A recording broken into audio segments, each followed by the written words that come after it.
Olá turma, venho aqui então gravar nosso segundo vídeo apresentando o material que a gente vai usar para trabalhar o curso. Esse material então eu tive que modificar o que eu estava pensando em usar por conta de que eu descobri que nos últimos anos a História da Matemática passou a ser uma disciplina do primeiro período. Então, para eu cobrar de vocês uma sequência didática de ensino, seria dar um passo maior do que as pernas aqui. Vocês ainda não têm conteúdo, estão aprendendo ainda conteúdos matemáticos que possam ser usados para preparar uma aula. Tá? Desta forma, então, eu fui obrigado a procurar um material de apoio mais apropriado. Então, eu encontrei um material aqui da Fundação CECIERG, desenvolvido pelo professor Mário Oliveira, da Federal Fluminense. E o bom dele é que ele trata a história da matemática através de problemas. E é muito interessante essa parte de problemas em matemática, que a gente consegue fazer o contexto histórico que eles foram surgindo e a necessidade e tudo mais. E aí com isso eu consigo evoluir historicamente de forma não linear. Né? Sempre que aparece um problema, o problema foi proposto em 500 a.C. A solução completa dele, a gente vai ver, foi feita no século XIX, às vezes. Mas isso que instiga a construção matemática. Né? A apresentação dele é muito boa, do livro, dei uma lida, eu vou encaminhar esse livro para o e-mail pessoal de vocês, até estabilizar os sistemas da web. O que difere então? Esse livro tem 10 unidades, eu estava prevendo trabalhar no nosso plano de disciplina com, acho que 9, certo? Essa última aqui eu não vou trabalhar então não, unidade 10. Se der tempo, talvez sim. É muito interessante mexer com criptografia, números, né? Que é uma evolução da matemática que é aplicada hoje em dia grandemente, principalmente a criptografia RSA em processos de envio e recebimento de mensagens, como no WhatsApp, por aí em diante. Vamos trabalhar até o capítulo 9. Só que aqui muda, a unidade 9, desculpa, aqui muda a forma de abordagem. Ele não é linear, ele não acompanha os anos, não. Ele vai para problemas, então ele fala, o problema surgiu em tal século, tal matemático se debruçou, ou matemáticos se debruçaram sobre ele, não acharam a solução por aquele caminho e séculos depois apresenta-se a solução para aquele problema usando uma abordagem completamente diferente. A unidade 1, ele vai apresentar então os 3 famosos problemas antigos da antiguidade, né? E sempre vai ter nesse livro uma atividade que eu vou colocar sempre para vocês, que é o que você está entendendo até agora do que pode ser uma definição para o que é matemática. Ele sempre termina cada sessão perguntando isso. Porque é um conceito difícil de dizer o que é matemática. Tem uma definição que as pessoas dão, depois eu vou passar outros links para você, para o aluno formar essa visão do que é matemática. Tá? A definição que ele usa aqui, ele fala assim, olha, vamos começar com a primeira definição introdutória que é matemática. Matemática é a ciência dos números e figuras geométricas, assim como as relações que possam existir entre eles. Tá? E a gente vai andando com o tempo, a primeira coisa que vai ficar na dúvida, será que a matemática é mesmo uma ciência? Tá? Nesse primeiro capítulo já vai dar essa dúvida.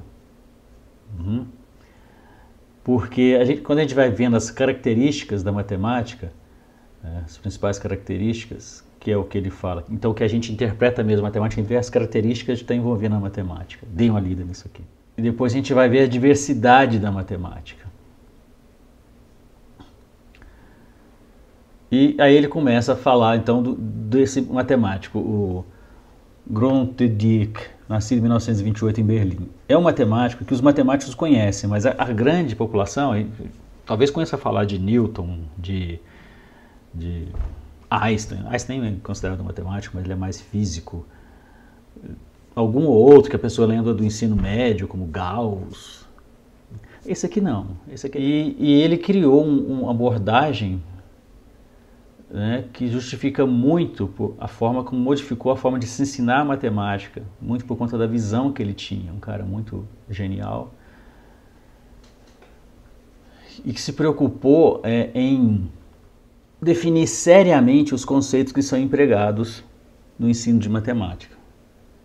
Tá? Isso em 1928, mas se a gente for pensar bem, nos gregos, em séculos antes de Cristo, a preocupação era justamente na base da definição, tudo. Com a evolução da matemática, por estranho que pareça, começou a se ficar coisas repetitivas sem significado. Ainda mais no século XX. E a gente ainda passa por isso no século XXI.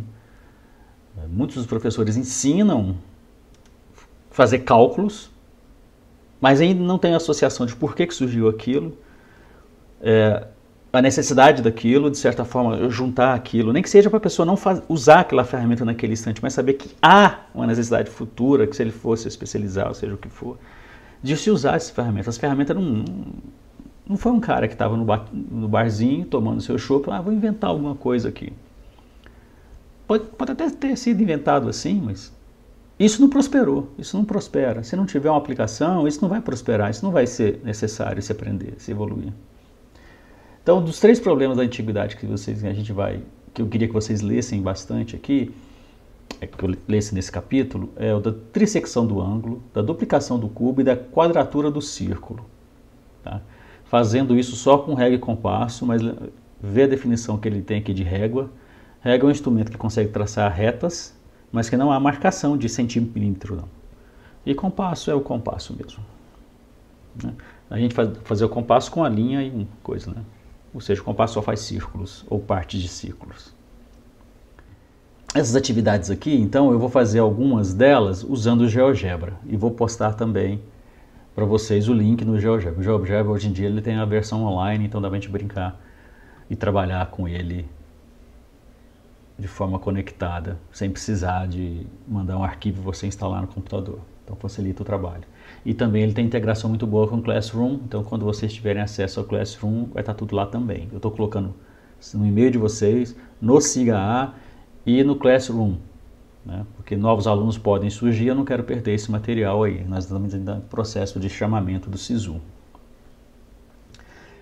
Então eu proponho que vocês trabalhem apenas na unidade 1, né? Ela tem algumas sessões e 4 atividades. Façam as atividades. Eu vou abrir no momento oportuno, vou pedir para vocês postarem essa atividade no sistema, para eu poder corrigir futuramente, ou então expressar minhas considerações. E em seguida, a gente trabalha a unidade 2. Eu vou devagar agora no começo, por conta de eu estou esperando a turma se assentar, tá bom? Então, se quiserem avançar, fique à vontade, é só leitura. O texto está agradável, tem bastante informações, figuras, comentários anexos, então a diagramação do livro ajuda bastante. Mas eu gostaria, nessa primeira etapa, que fizesse as primeiras atividades que constam na unidade 1. Tudo certo? Por enquanto é só, pessoal. Lembrando que eu vou mandar esse material para o e-mail pessoal de vocês, bem como o link para esse vídeo. Até mais.